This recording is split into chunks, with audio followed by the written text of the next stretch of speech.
UK churches are growing. New research from the Bible Society shows that church attendance has grown by over 50% in the last 7 years. That's a lot of new people turning up to church for the first time.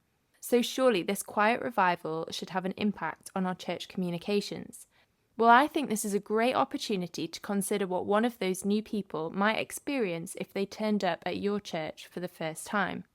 For each stage of their journey, from discovering your church to actually turning up, I'm going to share with you a checklist of action points for your church. These aren't necessarily essential for every church, but hopefully they're a starting point. The first step is for someone to discover your church, and in order for that to happen, you need to have an online presence. A church's online presence could fall anywhere on a scale between just a listing in an online church directory all the way through to having your own website as well as multiple social media channels. The next action point is that you need to make sure that you appear in search. What that means is if somebody searches for your church, do you appear on the top of the Google search, or are you on the last page of Google? And if you want to make sure that you're appearing when people are using search engines, that means thinking about something called SEO, which means search engine optimization. Here are a few things that you can do to improve your church's SEO. So a really important one is using key search terms throughout your church's online presence, whether that's your website or your social media, whatever it is. So think about the kinds of things that people are going to be searching for and use those keywords throughout your website. The next thing is to have a good site structure. So that's a little bit more technical, but making sure you've not got random pages everywhere. You've got a good, clear hierarchy and your pages all linked to each other. And then finally, search engines love it when you have high quality, up-to-date content. But the Quiet Revival research found that church growth is particularly significant in the younger age brackets. So for example, among 18 to 24-year-olds, there's been a really significant increase in the number of people coming to church. So it is worth thinking about how that age group use the internet. And Forbes recently did a study where they found that younger generations are becoming more and more likely to use social media to search for things instead of Google. And so the third action point is to make sure you appear on social media. Does your church have a presence on things like Instagram or TikTok? Because young people are using those platforms as a search tool. That could be the first place that they go to find a church in their local area. Once they've discovered you, they'll then consider whether or not to come along to your church. And in order to consider whether your church is going to be right for them, they need to know a few key things. And the first is what your church does. So do you have information about the services that you run? Do you have information about what's on for young people or for 20s and 30s or for families? Those are the kinds of things that some people are going to be looking for when deciding whether or not to come to your church. Secondly, what is your church like? Maybe include a section of your website that tells people what an average Sunday at your church looks like, or what your values are, and including things like photos and videos of real people at your church and real activities that are going on. It's going to really help give people an idea of what your church is like and whether they want to come along and be part of it. And then finally, what does your church believe? For some people, this might be really key. They might be looking for churches that believe a specific thing. And so if you can, I think this is a really valuable thing to include in your church's online presence. So once they've considered you and they've decided they want to come to your church, the next thing that they're going to do is plan their visit. And in order to do that, they need a few bits of information. Firstly, they need the service information. It sounds really basic, but do you include things on your website like where your church is and what time the service starts? I've been on church websites before where all that information is actually quite hard to find. And so a helpful activity to try is to find someone who's never been on your church website before and ask them to time how long it takes to find the key service information. And hopefully it shouldn't take them very long. Next, I would encourage you to think about having an FAQ section. So think about all of the things that could act as a barrier stopping somebody from coming to church, and then answer whatever questions they bring up. And then finally, do you have an opportunity for personal connection?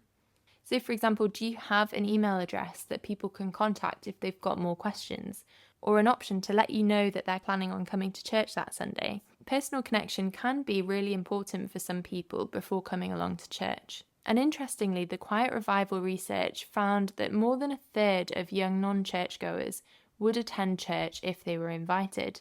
So that's a really significant percentage of people. So I think it's also worth thinking about how you can encourage people to be inviting their friends to church. So a couple of ways you can do that are to include a call to action in your notices. So for example, if you're letting your church know about what services you're having at Christmas, just adding at the end of that a call to action where you're encouraging people to invite their friends. Or another thing you can do is to give out physical or even digital invitations that people can pass on to their friends to invite them to church. So that could be things like flyers, or it could be social media posts that could be shared. And then the final part of somebody's visit to your church is when they actually visit. And so this is a good opportunity to be thinking about your welcome. How good is your welcome? And the Quiet Revival research found that the demographics of church are changing a little bit. So, for example, men are more likely to go to church now than women, or churches are also becoming more ethnically diverse, especially in younger age brackets. And as we've mentioned before, there are more and more young people coming to church. And so I think it's worth just stopping and thinking about how good your church is at welcoming these different kinds of people, especially since some of these demographics are changing. And then once someone has come along to a service, often churches like to stay in touch, and so they'll try and connect with them and get them to sign up to their email list or their database. And often they do this through something like a connect card or a keep in touch card. And they ask people to fill out various details so that they can keep in touch with them. But Barna did some research, which is really interesting, that focused specifically on millennials. And they found that only 33% of millennials would be willing to give their email address to a church. So that's a really small percentage of people. And the percentages get smaller with things like physical addresses and phone numbers and things like that. And I've seen church connect cards that ask for literally everything. Of course, later down the line, when they're thinking about serving or something like that, then it might be necessary. But at this point, when someone's brand new to church, do they really need to give you all of their personal details? Because that might put people off. And then finally, I think one of the most concerning things that came out of this study was to do with discipleship. And they found that a lot of younger people that were going to church were actually really struggling when it came to reading the Bible for themselves. And even going so far as to say they felt that their faith was being undermined when they read some parts of the Bible. And that's a real issue, that there are people who are wanting to get stuck into the Bible but struggling to understand it, and it's really affecting their faith. And that's a problem that churches can really help with. And obviously we often do that through preaching, but I wonder if this is actually a really good opportunity to think about how we're doing online content as well.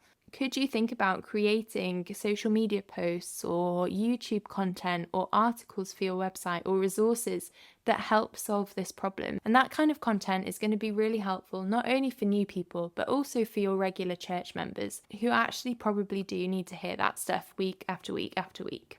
But I think the main takeaway is to be encouraged. I found this really encouraging when I read through it, and I've put the link to the research in the description, and there's lots that we can learn from it. But it's true as well that the main things haven't changed. We're still called to do all the same things as churches, but it does give us a really clear opportunity to reflect on specifically our church communications. And if you want to think a little bit more about why visual communication in particular is something that I think is really important, then I'd encourage you to watch this video next, which happens to be my first lesson of my course, which teaches graphic design to churches. And we think a little bit in this video about why churches should care about visual communication. But thank you so much for watching, and I'll see you in the next video.